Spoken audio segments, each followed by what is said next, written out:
It's now time for the final summary of the second Tales from the Pizzaplex book. Haps came out a little over a week ago now, and since it released I've been doing summaries on each story in the book. Make sure you check out my other summaries if you haven't yet, but for today, we are going to be doing a summary on the epilogue. So I hope you guys enjoy, and let's get started.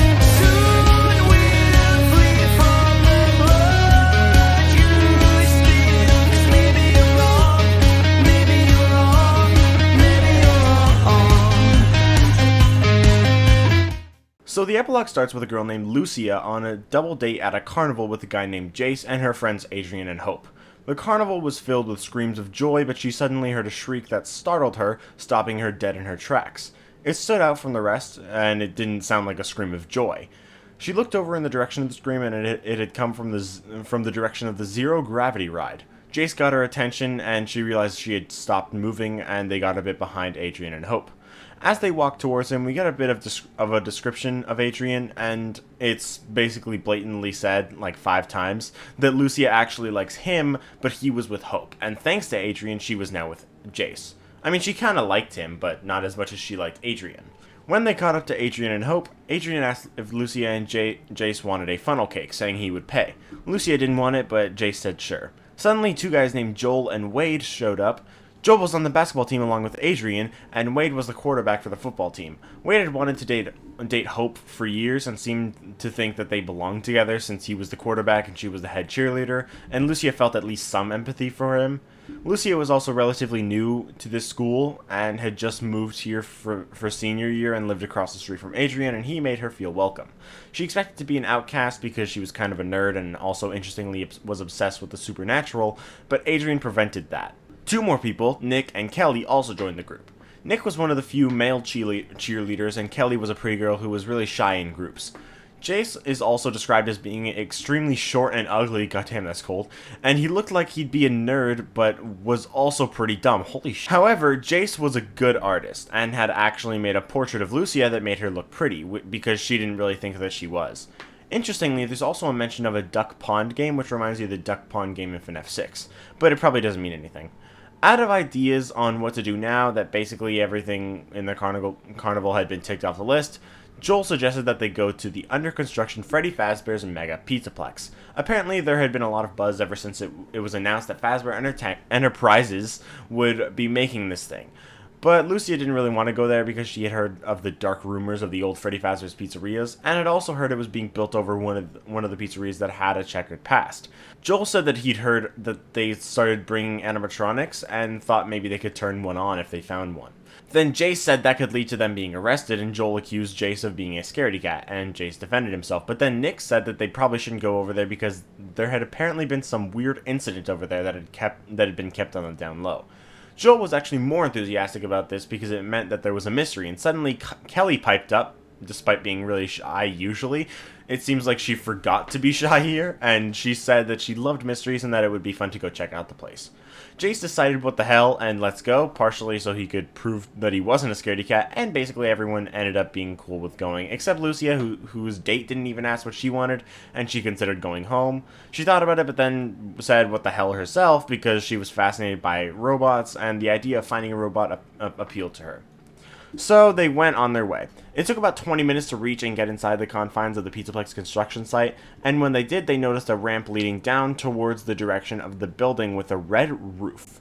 Kelly asked if that had been the old pizzeria, and Joel had been here a few times before, and he'd never noticed the ramp, so he said that they should go over to it. As they went down the ramp, they found that it led nowhere. There had just been a big blob of concrete blocking the way. Wade then noticed what looked to be a vent on the other side of the roof of the building, so they went towards it. It's hard to tell as the explanation is a bit vague, but it seems like the inside of the encased dome of the Pizzaplex is the FNaF 6 building, and you could walk along the roof because it was at the same level as the floor.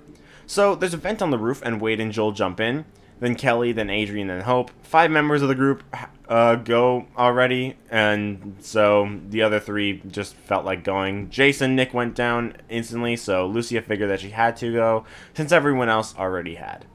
They seemed to end up in the storage room, as it had been filled with tons of boxes and endoskeleton parts strewn across the floor. They walked around and found a big room, the main dining room, and found purple striped tablecloths and colored plastic plates all over the place, as well as broken chairs and more endoskeleton parts. There was also a very odd smell in here. Nick thought it smelled like something that was dead, maybe a rat. They also questioned why there were so many robotic parts around. Hope seemed to be scared of being in here and hugged herself, backing up into a small semicircle stage next to a long rectangular one. Lucia believed the semicircle one to be the one Foxy would have been on. Not accurate, but a good guess. Lucia looked around, gazing at the endoskeleton arms and legs, and also the heads. The heads were the most disturbing, especially because of their apparently dead-looking eyes. But Lucia stopped and took a second to look at the heads. They weren't endoskeletons. The realization hit her like a truck, and she stumbled back and threw up. Hey, that rhymed. Jace pressed her, then realized what she was staring at. He initially thought it was a prop until he touched it, bozo, and stumbled backward. Then Kelly screamed, and everyone was at her side. Hope joined her in screaming, and all the guys were gasping along. There were at least 11 dismembered bodies, including like their arms, legs, torsos, and heads, rotting in a pile, along with metal endoskeletons. The floor, endos, and walls were stained with blood. Adrian said that they needed to get out of here, and no one argued, everyone agreed. So they went back to the first vent opening that they'd come through, but it had closed. They couldn't get out from here. Adrian was the first to say that there had to be another way out. They searched, finding doors and windows, but they were all blocked, some even cemented shut. They were trapped. Adrian tried to reassure Hope that they would bang on the doors the next day, and the construction crew was bound to hear them. Suddenly, though, there had been a metallic creaking sound from elsewhere in the restaurant. Everyone listened closely. Over time, they had started to hear a series of taps, sounding like footsteps, and more metallic creaks. Each tap sounded like it was getting closer. Everyone ran down the hall and towards the storage room, shutting the door behind them and locking it.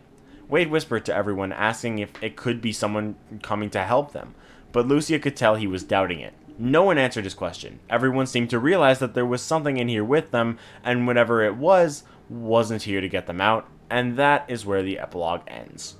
I didn't really notice any lore in this epilogue, at least not any that merits a theory, but overall I think this epilogue was pretty good. It's nowhere near the quality of the first epilogue, but it was cool. It was a bit uneventful though, but it gave major Silver Eyes vibes, which I've heard a lot of people say, but I don't really have anything else to say, to be honest. This video was pretty short, but there's not really anything else to talk about.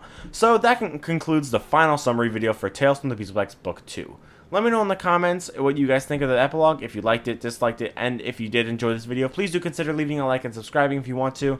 I'm hoping to reach 10,000 subscribers by the end of the year. Can we do it? Maybe, maybe not, but if you do enjoy my content, then I'd really appreciate you subscribing if you haven't already. I can't speak. If you haven't already. But anyways, guys, I hope you all enjoyed this video, and I'll see you all in the next one. Bye, guys.